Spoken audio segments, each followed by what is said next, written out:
Creation myth.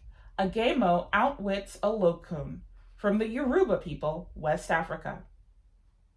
But even after Orunmila had returned to his home in the sky, all was not yet settled between Olokun and the other sky gods.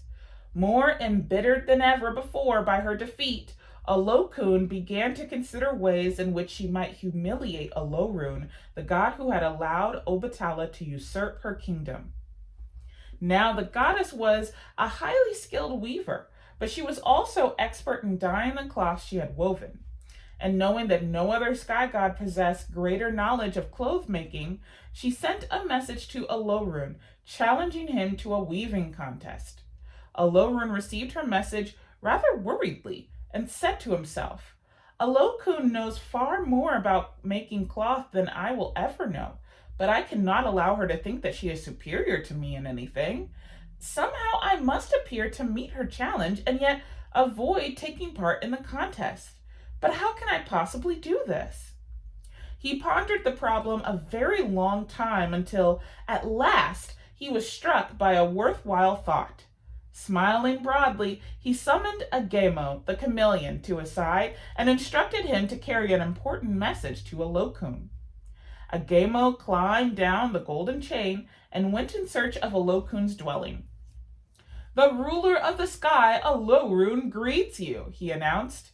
"He says that if your cloth is as magnificent as you say it is, then the ruler of the sky will be happy to compete with you in the contest you have suggested. But he thinks it's only fair to see some of your cloth in advance, and has asked me to examine it on his behalf so that I may report to him on its quality." Olokun was happy to accommodate Olorun's request.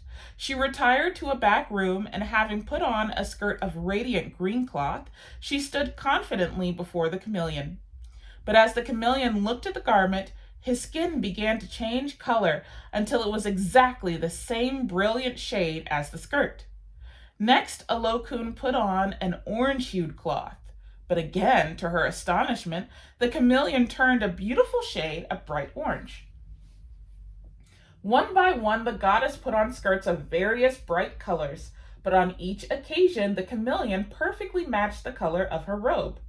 Finally, the goddess thought to herself, "This person is only a messenger, and if Olorun's servants can reproduce the exact colors of my very finest cloth, what hope will I have in a contest against the supreme god himself?" The goddess conceded defeat and spoke earnestly to the chameleon. "Tell your master that the ruler of the seas sends her greetings to the ruler of the sky. Say to him that I acknowledge his supremacy in weaving and in all other things as well." And so it came to pass that Olorun and Olokun resumed their friendship, and that peace was restored to the whole of the universe once more.